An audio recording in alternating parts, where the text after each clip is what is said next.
Haleluya, saya sangat bersuka cita bisa kembali berkhotbah setelah 7 minggu. Saya mengambil waktu untuk merefresh semua apa yang saat ini gereja sedang lakukan. Dan juga spend time untuk mengatur organisasi kita tahun depan. Tapi sebelum 7 minggu kemarin saya juga khotbah berturut-turut 5 kali.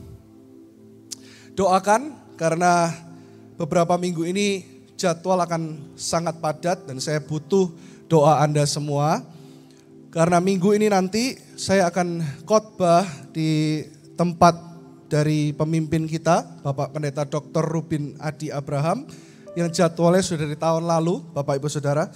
Dan saya menghargai beliau juga sebagai senior dan pembina kita di GBI. Mereka sangat-sangat mengharapkan kehadiran saya untuk di akhir tahun untuk berkhotbah 4 kali di GBI Battle Bandung Mekarwangi. Dan itu minggu depan, terus saya beberapa harinya harus memberkati saudara saya yang juga adalah jemaat menikah di Bali.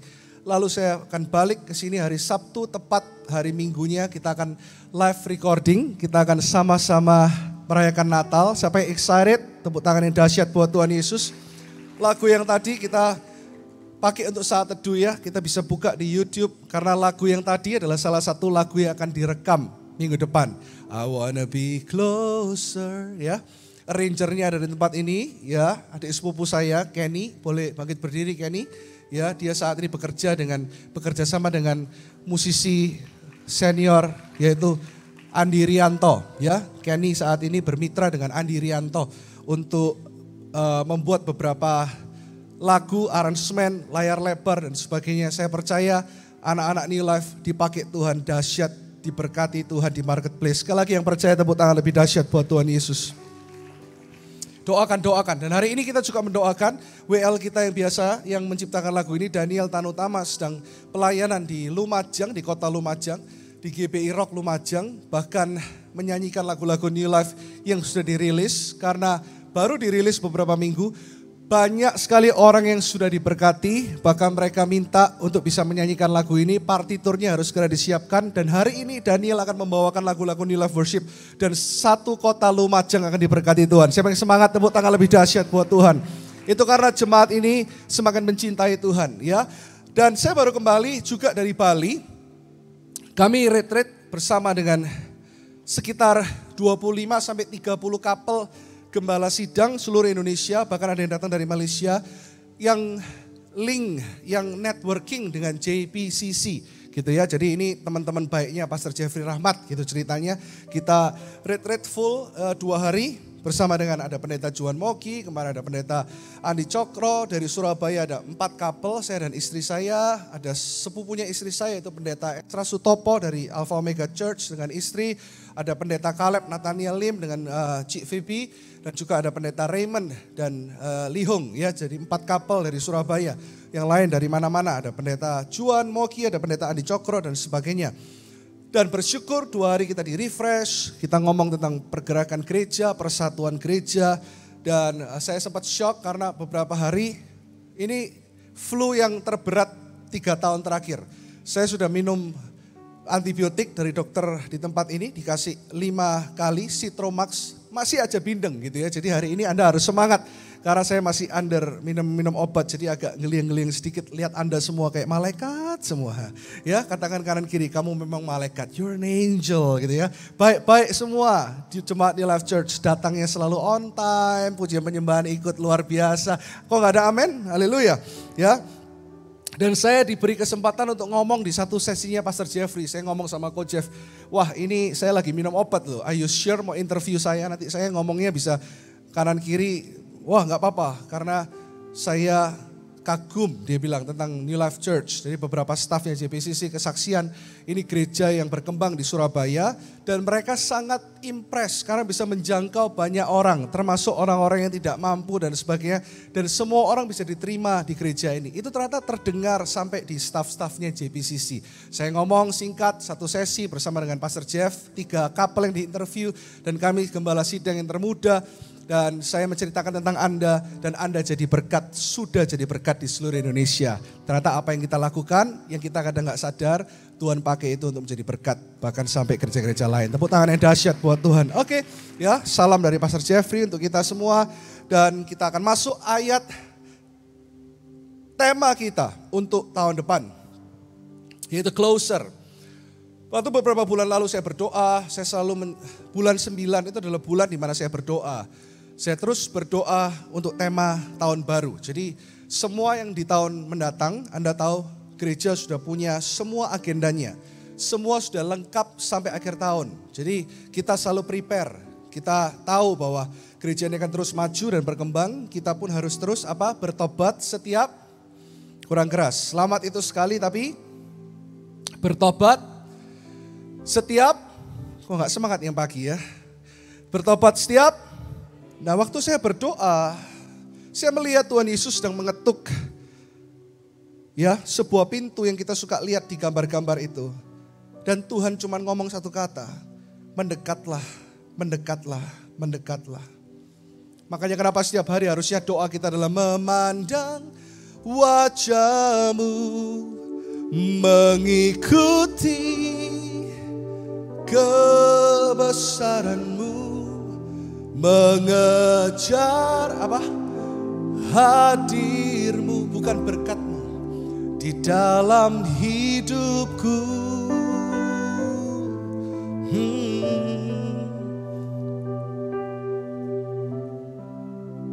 Sembahku menyatakan kebesaran-Mu, mengejar hadir-Mu di dalam hidupku. Apa yang kita kejar selama sepanjang tahun ini? Kalau kita tidak terus mengaca dengan firman Tuhan, dengan apa yang Injil beritakan dalam setiap renungan, dalam setiap apa yang dikhotbahkan hari Minggu, kita tidak sadar hidup kita itu sudah kemana-mana. Sedangkan ayat ini kita baca dulu ayat emasnya, Wahyu 3 ayat 20 berkata seperti ini. Kita sama-sama membaca apa yang saya lihat ketika Yesus mengetuk pintu itu. Kita baca sama-sama dengan suara yang keras ya, semua yang pria dan wanita. 1, 2, 3. Lihat, aku berdiri di muka pintu dan jikalau ada orang yang mendengar suaraku dan membukakan pintu, aku akan masuk mendapatkannya dan aku makan bersama-sama dengan dia dan ia bersama-sama dengan aku. Kita belajar dulu konteksnya, hari ini introduction-nya dulu. Ya, saya usahakan 30 menit selesai. Nanti bulan Januari saya akan bahas satu persatu tentang Wahyu 3 ini.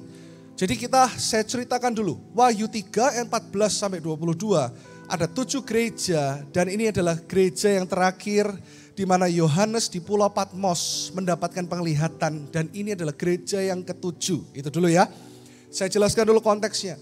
Dan ayat 14 sampai 22 kita akan melihat bahwa gereja ini adalah gereja yang ditegur sama Tuhan. Kita sering dengar istilah suam-suam kuku. Siapa yang pernah dengar? Ya. Nggak dingin, nggak panas. Nanti ini bulan Januari awal saya akan jelaskan yang dimaksud apa. Tapi kita mesti tahu gereja Laodikia ini seperti apa. Ya, jadi Wahyu 3:20 ini adalah ketika Tuhan Yesus ngomong kepada gereja di Laodikia. Gereja Laodikia ciri-ciri yang pertama kita lihat. Gereja Laodikia bukan gereja yang miskin. Tetapi gereja Laodikia justru jemaatnya yang keadaannya paling parah dan tidak bertumbuh. Sedangkan secara jasmani mereka adalah jemaat yang sangat kaya dalam hal financial. Luar biasa ya. Dan ciri-ciri yang kedua, mereka kaya tapi mereka tidak rohani. Yang kedua, justru karena mereka kaya secara financial, mereka merasa diri sudah cukup dan tidak bergantung kepada Tuhan. Tunggu dulu di sini. Waktu saya baca komentarnya, ini jemaat berkelimpahan, kaya luar biasa. Bisa beli gedung, bisa nyumbang, bisa lakukan apapun. Tetapi mereka tidak bertumbuh secara rohani. Bahkan dikatakan mereka suam-suam kuku. Ini kalau salah penafsiran nanti bisa bahaya. Bulan Januari saya artikan. Banyak gereja yang bilang gini, suam-suam kuku itu berarti gak dingin dan gak panas. itu suam-suam kuku di tengah-tengah. Sedangkan dingin dan panas itu berbicara soal berfungsi. Gereja ini tidak berfungsi. Makanya kenapa Tuhan memuntahkan mereka. Ya, gereja ini tidak bertumbuh. Padahal gereja Laodikia ini adalah penghasil kain wool hitam terbaik di dunia di zaman kuno. Dan penghasil salep dan minyak mata yang terkenal. Wow, super kaya. Tapi Tuhan katakan, nanti Januari saya akan jelaskan. Dikatakan kamu miskin, kamu telanjang, kamu tidak punya apa-apa. Sedangkan mereka kaya sekali, sangat kontradiksi. Ya. Pernah nggak kira-kira melihat jemaat yang seperti ini? Oh ada, semua yang di Alkitab itu pasti relevan dengan kehidupan zaman now. 11-12 tahun yang lalu waktu saya masih aktif menjadi worship leader. Kemarin di JPCC Pastors Marriage Conference, kita bernostalgia karena banyak teman lama yang sudah tidak ketemu 12 tahun, 15 tahun. Ya dulu saya kalau promo album, saya itu sering sekali diundang. Jadi saya dulu tinggal di Jakarta, saya keliling gereja. Ada satu gereja yang sangat unik, waktu saya masih promo lagu Bagi Raja Wali. Ya jadi saya dulu diundang, saya bawa CD. Jemaatnya tidak terlalu banyak, ya jemaatnya total 200-an. Ada di sebuah hotel yang sangat mewah di Jakarta. Jemaat ini kayanya luar biasa, tapi mereka bukan tidak bertumbuh, mereka tidak mau bertumbuh. Seperti jemaat Laodikia, mereka saling kenal, Anda tahu ya, salaman sudah tidak usah ngomong lah, mereka ketika salaman langsung memperkenalkan diri, ini saya direktur, CEO dari perusahaan ini, saya kenalan, senang sekali kenalan dengan Pastor Irwan, ya kasih kartu nama, saya lihat oh dia anaknya owner dan sebagainya. Kalau Anda nanti berlibur, Anda jangan sungkan-sungkan, saya punya yacht, saya punya kapal pesiar yang nganggur, saya bisa bawa Anda kapanpun. Terus waktu saya datang, biasa saya kalau tim production saya itu selalu gini, oh kalau jemaat 200 ya udahlah bawa 50 CD cukup. Biasa kalau yang beli itu 25%, itu sudah bagus, 10% itu oke. Ini jemaat 200, udah pastor bawa 50 CD aja. Tapi hari itu saya penasaran, aduh enggak jangan kita bawa 200 aja, coba kita bawa 200. Beneran, belum jualan CD baru bawa, dia bilang gini, bawa CD berapa pastor? 200. Imannya pastor kok kecil, 200, saya yang beli semua. Saya dalam hati tahu gitu bawa 2000 saya. Saya yang beli semua, saya bagikan. Wah ini jemaat luar biasa kayanya. Ini salah satu cabang dari, saya nggak sebutkan namanya lah karena ini online. Kalau mereka Natalan, ada gereja induknya Natalan, gereja induknya ya jemaatnya puluhan ribu di Jakarta. Mereka nggak peduli. Tapi kalau mereka sendiri Natalan, mereka akan sewa ballroom hotel, pakai makanan yang paling mewah. Mereka mau undang siapapun termasuk orang yang tidak mampu, tapi motivasinya adalah untuk supaya mereka tahu gereja kita kaya. Gak bertumbuh. Hari ini saya cek prosot 150. Karena mereka tidak mau dimasuki orang lain selain dari teman mereka. Ada loh gereja yang seperti itu. Tuhan menegur gereja seperti itu. Bahkan kalau kita lihat jemaat Laodikia, dikatakan waktu saya baca komentar ada 7 gereja. Ini gereja yang rohaninya paling miskin karena mereka menyembah Mamon. Tuhan kan bilang, jangan engkau menyembah 2 tuan. Yang pertama Mamon dan yang satu Tuhan. Karena engkau harus menguasai. Kita harusnya menguasai uang itu, Mamon itu. Yang harusnya kudus di tangan kita. Tapi banyak kita yang dikuasai oleh Mamon. Bahkan terjadi di dalam gereja. Tapi waktu saya ceritakan seperti ini, Anda mesti tahu. Justru dalam keadaan yang sangat parah. Dalam kondisi jemaat jauh dari Tuhan. Ayat ini keluar di tengah-tengah keparahan rohani yang paling parah. Kita baca sekali lagi yang pertama. Dikatakan Tuhan mengetuk. Kita baca yang part A saat ini. Next slide. Dikatakan seperti ini. Lihat kepada jemaat yang tadi saya katakan seperti ini. Aku berdiri di muka pintu dan mengetok. Bahasa Inggrisnya. Behold, I stand at the door and knock. Tuhan bukan hanya sekali ketuk. Tapi Tuhan keep knocking. Percayalah di tahun dan di akhir tahun ini. Ada sesuatu yang Tuhan ketuk. Kalau engkau masih attach, engkau lahir baru, Roh Kudus sedang mengetuk pintu hatimu. Untuk ada sesuatu yang kau harus berubah di akhir tahun ini. Dan gambar dari Yesus Tuhan kita mengetok itu seperti ini. Dia raja di atas segala raja. Dia Tuhan di atas segala Tuhan. Next slide. Dia membawa gadanya. Dia membawa tongkatnya. Dan dia mengetuk. Anda lihat Coba kalau Anda perhatikan gambar ini. Apa yang berbeda dari gambar ini? Dikatakan, I stand, aku berdiri dan mengetuk. Beberapa bulan lalu ada salah satu anak rohani saya bertanya gini, Pastor, kalau Tuhan Maha Tahu, Dia sudah tahu bukan bahwa Adam dan Hawa akan jatuh dalam dosa, mereka akan makan buah pengetahuan yang baik dan yang jahat, mereka mau jadi Tuhan sehingga dosa itu turun. Saya bilang tahu, tapi kenapa Tuhan tetap membiarkan? Tuhan bukan membiarkan. Tuhan itu justru karena sayang sama kita. Tuhan memberikan free will, katakan free will. Bukan free will ya.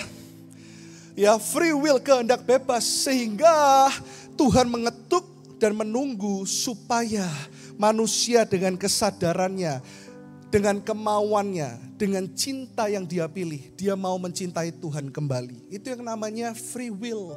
Kalau semua Tuhan atur, kamu harus mencintai aku, itu berarti semuanya aturan dan Tuhan tidak mendapatkan kasih yang murni. Tetapi kenapa sekalipun Tuhan tahu, jawabannya bukan hanya ini ya. Ada banyak, tetapi salah satunya ini. Karena Tuhan ingin kita mengasihi Dia dari dalam hati kita. Kenapa kok Tuhan stand at the door and knock seperti ini? Lihat, apa yang lain dari pintu ini? Ada yang bisa jawab? Saya bukan seperti Pastor Dani Kamadi minggu lalu. Yang jawab ini, itu, jam ini harga berapa? Tapi ada yang bisa jawab? Anda lihat, pintunya betul, kepala kantor, luar biasa. Tidak ada handle-nya dari depan. Lihat lukisan ini. Tidak ada bukaannya dari depan. Artinya Tuhan dengan lemah lembut ketok pintu. Hanya ada kita yang bisa membuka dari dalam. Anda tidak buka-buka dari dalam. Ada banyak yang Tuhan ngomong tahun ini. Tapi Anda miss. Ada banyak yang Tuhan ingin koreksi dalam hidupmu. Dan tongkat berbicara soal apa? Tuntunan Tuhan. Dia mau masuk dan Dia ingin dengan kerinduan kita bukakan dari dalam. Apakah Dia bisa menobrak dari depan? Halo? He is able and more than able. Tapi Dia menunggu, He is waiting. Saya pernah dapat pengalaman, mengetuk pintu gak dibukakan. Ya, tahun 2008, sebelum saya jadian, sebelum saya bahasa sekarang kan nembak gitu ya. Dulu kita gak ada nembak-nembakan. Dinubuatin hamba Tuhan, kamu akan jadi suami istri. Kalau enggak, istri saya ini gak pernah mau. Karena dia maunya married dengan pengusaha saja. Bukan pengusaha dan pendeta. Ya, tapi itu waktu dimana saya jenggo-jenggonya tuh. Galau-galaunya tuh. Saya melayani sama Mas Bro Adon. Tahu ya? Adon Besiam yang pernah kita undang di sini. Kalau anak tahun 90-an gak tahu. Tapi anak yang lahir tahun 2000-an enggak tahu, tapi 90-an masih tahu ya. Mungkin aku bukan bujang, enggak tahu kan gitu ya. Saya sama dia sudah kayak kakak adik. Jadi kami melayani di Amerika 2 bulan. Ya, kami keliling menginjil ke beberapa gereja. Kami bawa CD itu 1000 ya. Setiap hari saling sharing, dompetnya isinya 2. Ini bagianku, ini bagianmu. Jangan salah ya Dek, dia panggil saya Dek. Karena kita jualan ya. Karena waktu itu kita kan artis rohani gitu. Jadi kita juga hidup dari situ. Jadi kita hati-hati ya, uangnya di sini. Suatu hari kita di New York. Itu kita tinggal di salah satu rumah jemaat yang ngakunya kokonya kita. Wah, kamu kalau di New York saya akan saya akan jemput kamu, saya akan bersama-sama dengan kamu. Satu malam saya keluar dengan Adon dan pendeta Daniel Alexander. Waktu itu kami berempat melayani dengan istri. Kami panggil mereka papi dan mami gitu ya. Waktu itu malam kita baru dari salah satu nonton teater Lion King. Karena hari itu hari bebas, hari free gak ada pelayanan. Kita pulang, beneran loh. Saya gak bayangkan Tuhan tuh sabar ya. Kita datang dia bilang, nanti kita jemput. Oh gak usah, ini orang gak usah disebutkan namanya ya. Nanti aku jemput di teater, gak usah. Kita pulang sendiri, gampang. Naik Uber, waktu itu gak ada Uber mungkin ya. Naik taksi, gampang. Sampai rumah, saya ketok-ketok terus.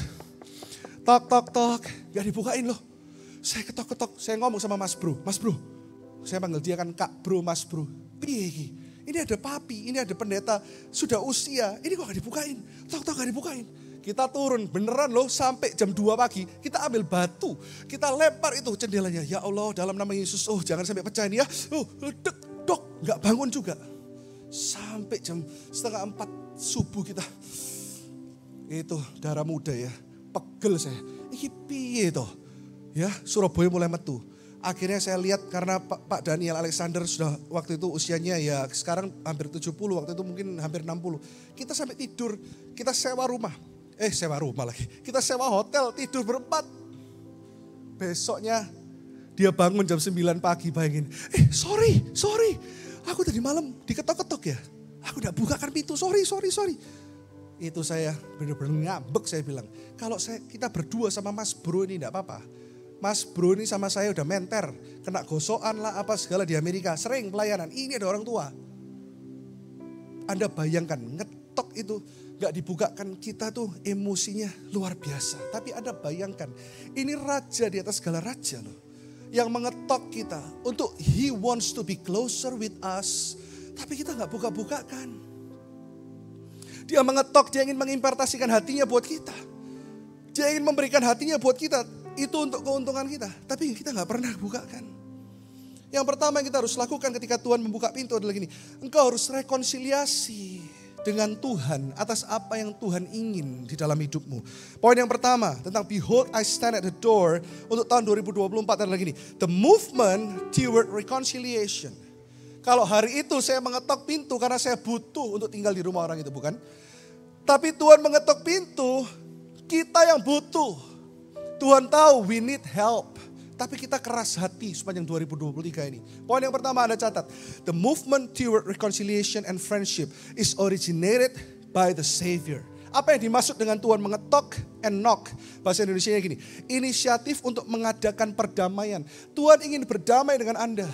Tuhan ingin berdamai dengan visimu. Tuhan ingin berdamai dengan kehidupanmu. Apa yang selama ini kau sembunyikan, tapi inisiatif untuk mengadakan perdamaian dengan manusia, itu adalah ide dan kemauan Allah. Yang mau closer sama kita, itu adalah Tuhan sendiri. Dia raja di atas segala raja. Dia keep on knocking dan berkata, aku mau pakai hidupmu. Kenapa engkau selama ini lari? Engkau tahu engkau ada di jalan yang salah dan Tuhan katakan, I keep on knocking dan aku bawa tongkat gembala ini untuk menuntunmu. Dan yang kedua bukan ya rekonsiliasi, bukan hanya berkata gini, aku berdosa, aku mau bertobat. Arti kata bertobat itu bukan hanya ketika engkau berdosa. Bertobat, saya selalu katakan, bertobat untuk menjadi lebih baik setiap hari. Semakin seperti Kristus, semakin mencintai Kristus, semakin memiliki hatinya Kristus, semakin mendengar detak jantungnya Kristus. Dia mengetok pintu hatimu untuk supaya hatinya tentang jiwa-jiwa itu ada di dalam hidupmu. Hidupku bukannya aku lagi. Saya waktu penyembah nyanyi lagu itu aja bisa nangis loh. Tapi Yesus dalamku. Tahu lagu ini Nyo? Kan belum lahir ya Nyo ya. Hidupku bukannya aku lagi. Tapi Yesus dalamku. Itu benar-benar he stands at the door and knock. Yang kedua rekonsiliasi di sini Tuhan knock. Karena engkau sedang ada di dalam rencana yang baik, tapi bukan dalam rencana yang Tuhan mau. Rencana yang baik, saya selalu katakan, belum tentu rencana Tuhan. Tapi rencana Tuhan itu pasti baik. Halo, ada amin? Rencana yang baik, yang good, belum tentu God. Tapi yang God, itu sudah pasti good. Anda mungkin punya rencana. Dulu waktu saya lulus sekolah, saya punya rencana, sekalipun Anda sudah dalam Tuhan, Tuhan selalu mengajar kita untuk bertumbuh, bukan? Dulu saya berpikir saya akan tinggal di Australia, dan zaman itu tahun 2005-2006 saya lulus dengan nilai yang cukup baik. Saya lulus 1 degree dengan 1 degree lagi untuk diploma.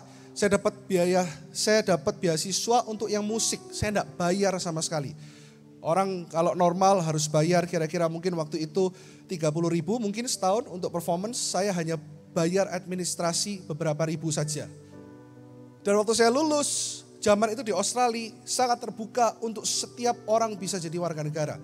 Jadi kalau Anda apply permanent resident untuk Anda tinggal di sana, itu ada poinnya. Poin saya mencukupi. Jadi saya lulus sarjana musik, saya punya bachelor sarjana di music business, saya punya tambahan itu poinnya 50 plus 10 dan saya punya sepupu di sana yang sponsori saya, tambah lagi 10.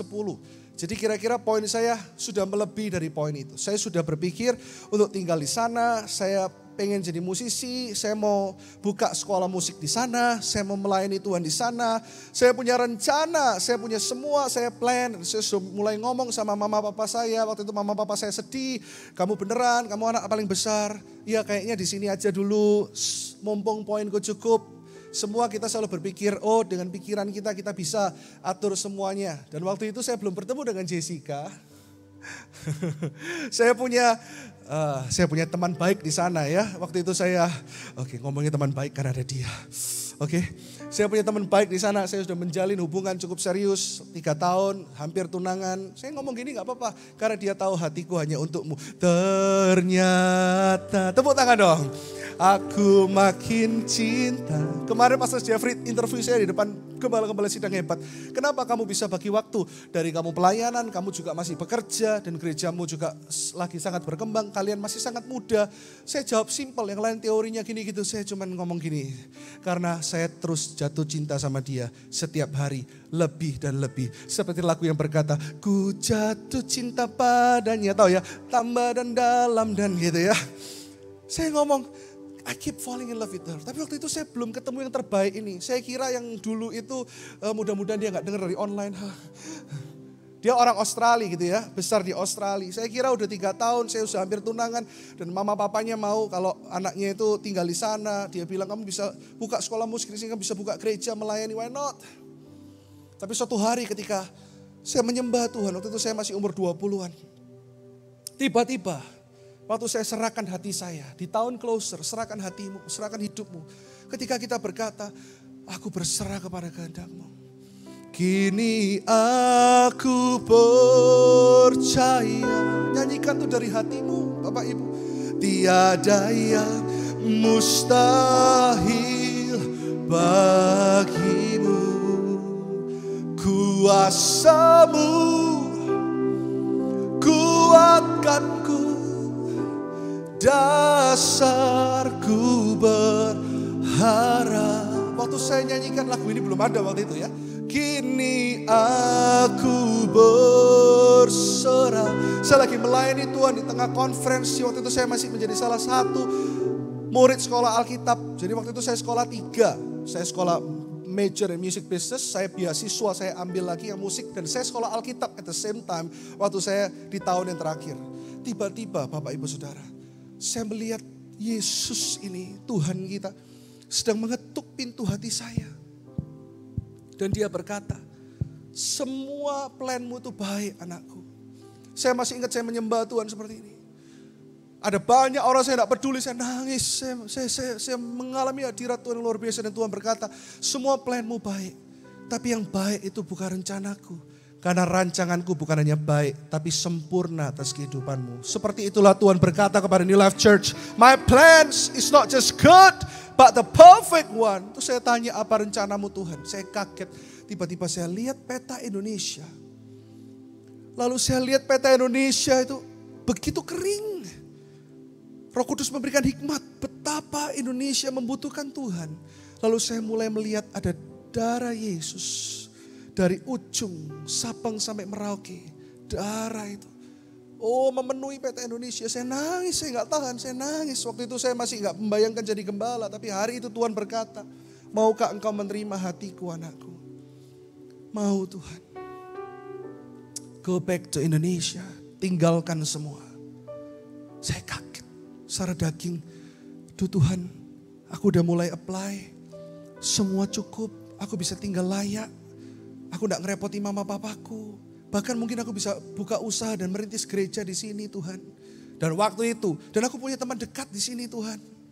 Waktu itu, sayang ampun sayang. Oke. Nah. Jadi ketika saya ngomong gitu Tuhan bilang, no, you go back to Indonesia. This is not your place. Saya nangis. Dan waktu itu saya mau berkata, ku jawab ya. Hari ini ada beberapa hal yang kau harus korbankan karena Tuhan berkata, bukan itu yang aku mau.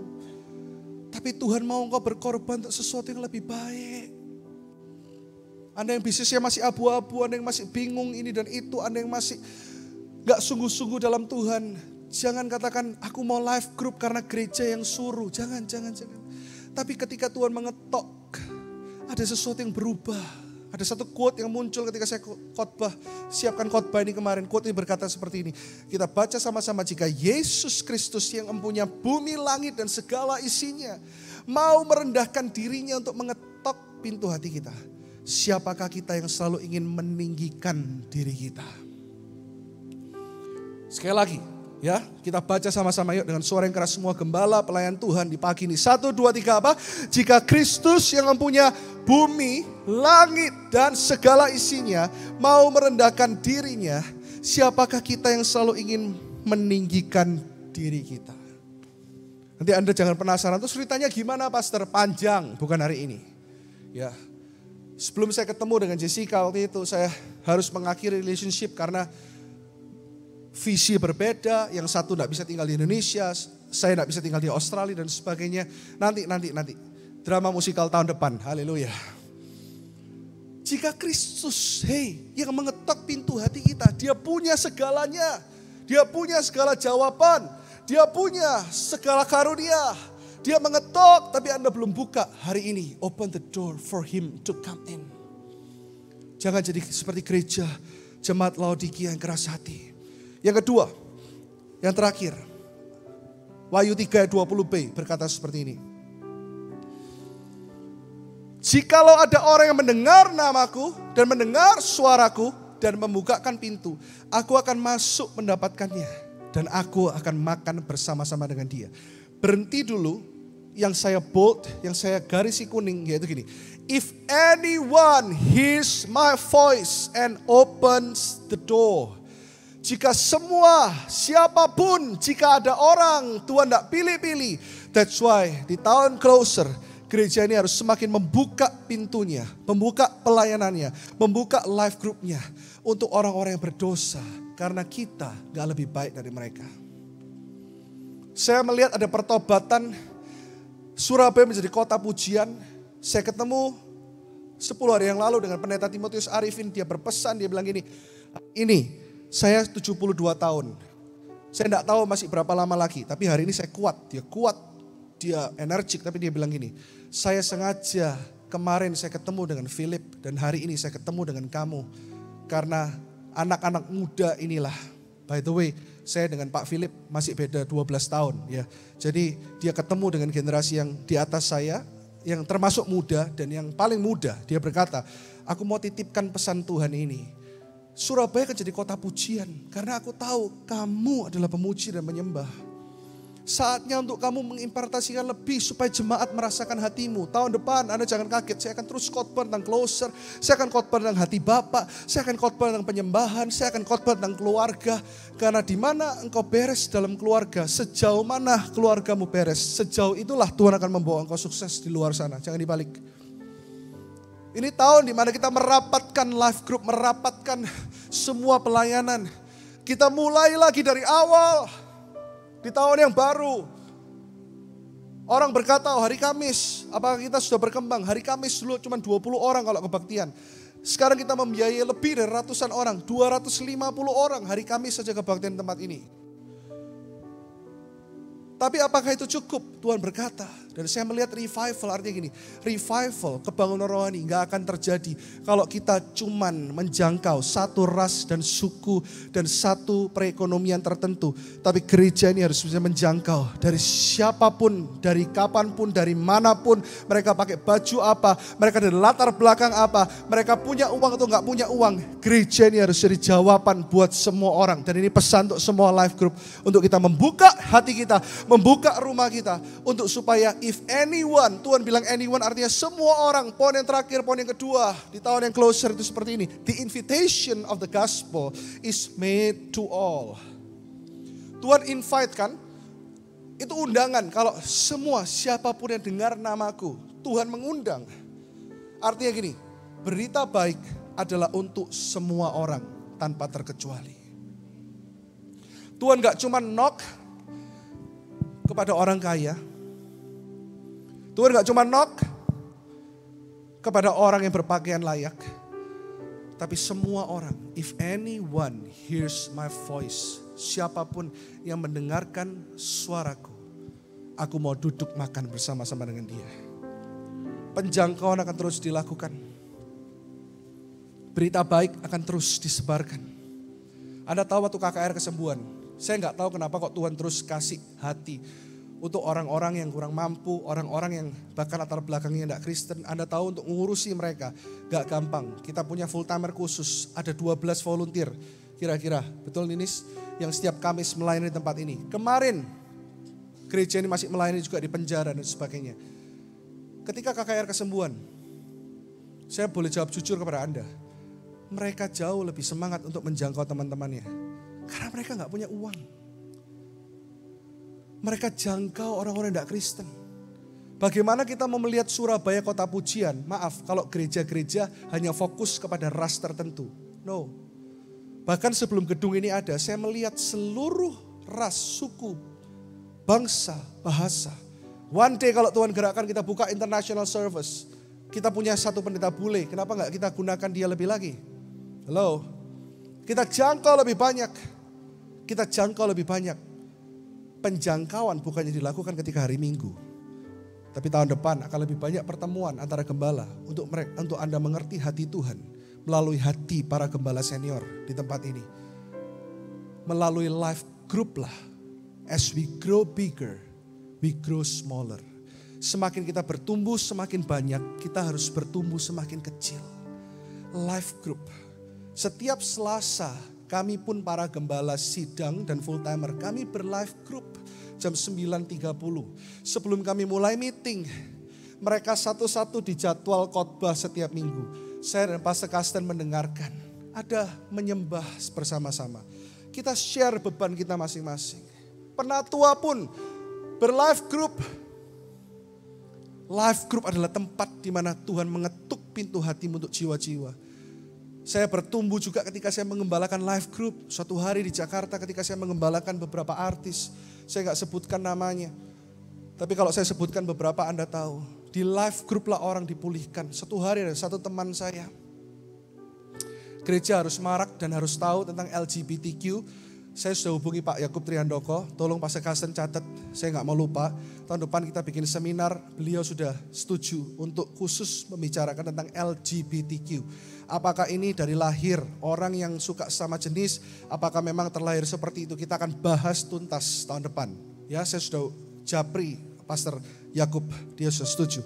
Nah, ketika kami melayani artis-artis itu, ketika saya bertobat dan benar-benar menerima anugerah Tuhan, saya tidak merasa lebih baik dari Anda. Saya ngomong ini dari hati ke hati karena saya mengasihi Anda. Saya nggak pernah merasa lebih hebat dari Anda. Kita semua berjalan bersama-sama, bukan? Dan ketika satu hari salah satu dari teman kita tuh, dia seorang artis, dia nangis bilang gini, aku mau ngadakan pengakuan hari ini, aku tidak tahan lagi.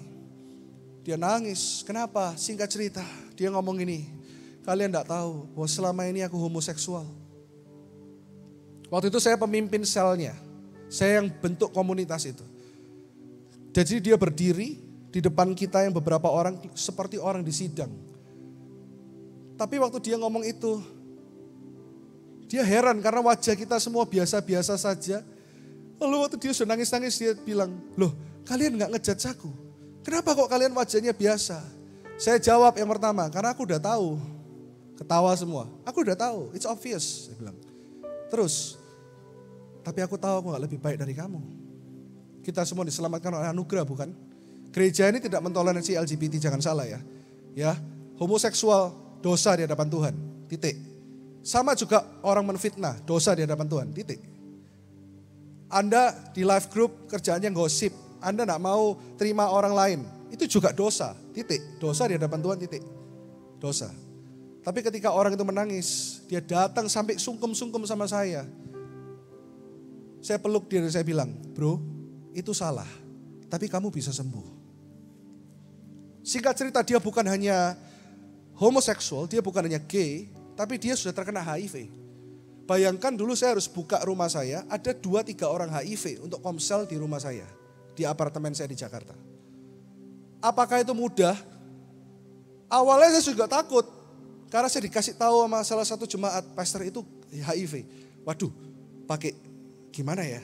Kalau dia makan nanti kalau ini nanti enggak enak. Ini gini, waduh. Sebagai manusia juga khawatir. Tapi ketika kita mendengarkan ketukan pintu hatinya Tuhan, kita diketuk. Tuhan ngomong gini, kamu harus terima dia. Saya mulai pelajari. Jadi saat ini Anda harus tahu ya. Orang HIV tidak bisa nular lewat air liur, makan. Ya tapi ya jangan gini loh. Makan bareng itu tidak sehat. Ya, saya sama anak saya aja biasakan. Ini anak saya loh. Sedot, kamu pakai sedotan lain. Karena air liur yang transfer tuh basically nggak sehat. Tapi gini, jangan mengucilkan orang HIV. Orang HIV tiba-tiba Anda tertular. Oh nggak mungkin, kecuali Anda aneh-aneh sama dia. Sampai orang-orang ini bertobat, sampai dia berobat, sampai dia punya pikiran untuk menikah dengan perempuan. Karena dia diterima dahulu, tapi dia tahu itu salah. Tapi dia dikembalakan, diproses, sampai dia pengobatan di mana virus ditekan. Itu saya bisa ngerti. Ternyata orang HIV itu bisa sembuh. Dalam tanda kutip sembuh, bukan hilang total. Virus bisa ditekan hampir sampai 0. Dan dia bisa menikah normal, bisa punya anak. Dan orang-orang ini bukan jadi orang biasa. Salah satu dari mereka itu buka sekolah di tengah-tengah kampung di Jakarta. Orang HIV, orang yang dikatakan gay, orang yang tertolak, sembuh di life group, bahkan jadi misionari dan menyelamatkan satu kampung di Roxy di Jakarta. Siapa bilang Tuhan tidak bisa pakai siapapun? Salah satu kesaksian lagi di life group, Anda bisa lihat di video, saya sudah minta izin. Ini 2 orang yang dulunya satunya tidak percaya Tuhan, yang pria. Yang wanita, jemaatnya City Harvest dulu di Singapura. Pulang Surabaya, dia keliling gereja-gereja, dia tidak ada merasa cocok kecuali di Life Church. Dan ini yang terjadi hari ini. Ini video sudah 4 tahun lalu. Hari ini mereka sudah lebih berkembang lagi. Kita lihat kesaksian dari Hua dan Mel. Dulu saya masih belum percaya dengan Tuhan Yesus. Ke gereja cuma hanya sekedar menemani Meli saja. Momen di mana saat saya berubah adalah pada saat saya dan Meli mengikuti marriage counseling. Sejak saat itu, saya benar-benar menerima Tuhan Yesus sebagai satu-satunya juru selamat. Singkat cerita, setelah menikah saya dan Meli mengikuti life group Feast. Ya, awalnya saya hanya datang satu bulan sekali saja. Kadang hanya sekedar menjemput dan mengantar Meli saja. Tapi sekarang, saya, Meli, bahkan Kai selalu menyempatkan waktu setiap minggunya untuk mengikuti life group Feast. Di life group, saya selalu diasah dan diubah. Hingga sampai saat ini, saya boleh diberkati untuk menjadi salah satu dari PIC Usher di New Life Church. From nobody to be somebody. And this is my new life. Tepuk tangan yang luar biasa buat Tuhan. Tadi dia, Hua ini kesaksian, Anda tahu, dia dulu tidak percaya Tuhan. Dia nganterin Mel, ya, waktu itu live group di rumah Felicia, PDP Felicia. Pakai payung, waktu itu hujan dia jemput. Dia terus terang ngomong, kekristenan ini sangat menarik. Tapi saya belum benar-benar ketemu dengan Tuhan. Enggak apa-apa ya, oh enggak apa-apa. Tapi kita terus injili. Dia cuma nganter, saya sudah setuju ikut semua counseling, jadi di gereja ini. Yang beda agama, asal setuju hanya diberkati secara kekristenan. Ikuti semua counseling, dia boleh diberkati. Jadi kita tidak maksa untuk orang itu, pokoknya peraturan-peraturan. Tapi kita terus di tengah-tengah itu kita injili. Dan saya masih ingat di kelas saya, itu kelas yang ketiga. Mungkin orangnya kebaktian sore, tidak tahu. Yang Hua, dia terima Tuhan. Saya masih ingat, dia menangis, saya berkata, aku sudah bisa tahan lagi. Dia mau terima Yesus sebagai Tuhan dan Juru Selamat. Dan hari ini dia bukan hanya, waktu ini video 4 tahun lalu, 3 tahun lalu mungkin ketika COVID. Dan hari ini mereka sudah menjadi gembala juga di rumah mereka di daerah barat ini. Dan mereka sudah menjadi PIC Asyar. Dari orang yang tidak percaya Tuhan, bertobat terima Tuhan. Ya, terus lalu naik jadi Asyar. Lalu dia melayani jadi asisten gembala. Dan saat ini menggembalakan pengusaha-pengusaha muda. Tepuk tangan yang dahsyat buat Tuhan. Itu yang bisa terjadi. The gospel is for all. Ini indah loh. Anda pengen gak ngalami ini? Ini indah loh. Lihat seseorang berprogres dan berproses. Yang terakhir ya, ada yang namanya Hendra dan Nikita. Dan juga, ini boleh ini buat drama musikal tahun depan ya. Hendra nih dulu kalau saya ketemu sama mamanya selalu bilang, tolong pastor, anakku nih pastor, dua blek ya pastor. Kalau lagi persekutuan doa di rumah, dia enggak pernah mau ikut, dia enggak pernah, teman-temannya pastor luar biasa. Aduh pastor, ini beban doa saya pastor. Dia bertobat kenal Tuhan. Dulu lewat beberapa gembala yang juga ada di sini. Ini gereja semakin besar. Kalau saya sebutkan nama mungkin Anda tidak tahu. Ada Indrawan dan sebagainya. Dia bertobat sungguh-sungguh. Dia sudah menikah dengan Nikita. Saat ini dia mengembalakan wilayah. Di bawah dia ada 50-70 orang mungkin lebih yang digembalakan. Tepuk tangan yang dahsyat buat Tuhan Yesus. Kenapa? Saya mau saksikan salah satu aja ya. Masih banyak gembala-gembala yang hebat di sini. Ya, ada Ricky, ada Roy, ada siapa banyak. Ya, next, gembala juga melahirkan gembala. Dia sudah naik jadi gembala wilayah. Dia punya gembala-gembala di bawahnya, termasuk Lina, ada yang melayani Asyar, yang tadi salah satunya Kevin yang akan saya berkati tahun depan. Kemarin dia mau nawar-nawar kepada PA saya, janganlah ngomong pastor, fotoku jangan dipasang. Oh, fotomu harus dipasang. Ini masa depanmu, kamu akan nikah nanti 5 bulan lagi. Kalau nggak dipasang, saya nggak mau berkati kamu nanti. Ya, ini gembala juga. Dia dulu di Singapura, di New Creation Church. Dia pulang ke Indonesia, dia connect dengan Hendra. Dan di bawah dia juga ada puluhan orang. Life groupnya sedang berkembang luar biasa. Yang menarik, mereka berdua, ya Hendra dan Kevin, nolongin satu narapidana yang dulu diselamatkan oleh PDP Priscilla, Tante Pris. Tante Pris ada di sini. Jadi di gereja ini kalau Anda tahu, tujuan hari ini bukan hanya khotbah, Anda tahu, oh ngelingnya seperti itu ya. Networkingnya, pelayanan penjara ada puluhan orang. Dan dari penjara keluar, Tante Pris biasanya membimbing mereka. Di rumah Tante Pris, banyak dulu dia nampung orang-orang yang masih sakau dan sebagainya. Ada satu anak yang saya nggak sebutkan namanya, dikonekkan sama Tante Pris kepada Hendra dan Kevin. Mereka pertama juga kerepotan, tanya saya gimana pastor. Saya bilang tetap hati-hati ya, karena baru keluar dari penjara. Jadi kamu lihat, kalau dia agak nakal sedikit suruh push up. Kalau dia nyolong makanan kamu hajar dia. Oh enggak ya. Oh ini sudah mau ngantuk nih soalnya ya. Ditolong. Selain ditolong, anak ini dulu masih bandel, namanya juga keluar dari penjara. Tidak gampang, tapi di life group itu berprogres dan berproses. Ada progresnya, anak ini bertobat. Bahkan kemarin mereka beberapa bulan yang lalu telepon saya, doakan saya ke Bali cuman beberapa jam. Kamu ngapain di Bali? Sekarang anak yang saya bina napi nih loh pastor. Ingat, sudah pindah ke Bali, bahkan kita bantu untuk buka usaha. Terus mereka bilang gini, siapa tahu nanti akan ada life group di Bali. Dari napi sampai punya usaha dari Hendra dan Kevin ini. Tepuk tangannya dahsyat buat Tuhan. Sempurna? Gak sempurna. Tapi mereka mau. Are you willing? Saya akan tutup dengan 2 poin ini. Yang pertama tadi apa? Poinnya dinyalakan.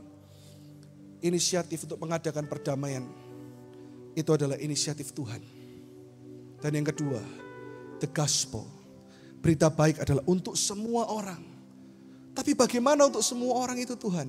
Melalui life group, small group. Mulai tahun depan memang yang gak berlife group sudah gak boleh melayani. Ternyata yang gak berlife group 20%. Banyak atau sedikit ya? Ya kita anggap aja banyak lah, 20% dari 80% yang berlife group. Gereja bukan gini, peraturan harus life group. Ya sudahlah aku harus life group mau melayani. Atau mungkin Anda berkata, ya wis lah gak usah melayani daripada harus life group. Padahal di life group itu begitu indah kayak gini loh. Kita bisa lihat orang berubah, kita pun diberkati. Kita bisa melihat mereka dijamah Tuhan, kita pun dijamah Tuhan. Life group bukan untuk kepentingan gereja, tapi untuk kepentingan Anda. Anda gak akan bisa bertumbuh kalau Anda tidak berkomunitas. Ayo, kita lebih sungguh-sungguh sama Tuhan. Mari kita tutup mata saat ini. Tunduk kepala. Kami sadar Tuhan siapa kami. Kami percaya Engkau mengetuk pintu hati kami. Dan Engkau terus ingin memberitakan Injil melalui kami. Kami gak mau jadi jemaat yang tertidur Tuhan. Biarkan hati kami dibuka selebar-lebar untuk kami terusik. Untuk kami tahu. Ini saatnya untuk kami berbagi. Kami punya lebih, kami mau berbagi Tuhan. Kami punya banyak, kami mau beri. Hidup bukan hanya untuk kami, tapi hidup untuk Kristus. Biarkan hati kami berubah hari ini. Di dalam nama Yesus. Amin. Tepuk tangan yang dahsyat buat Tuhan Yesus.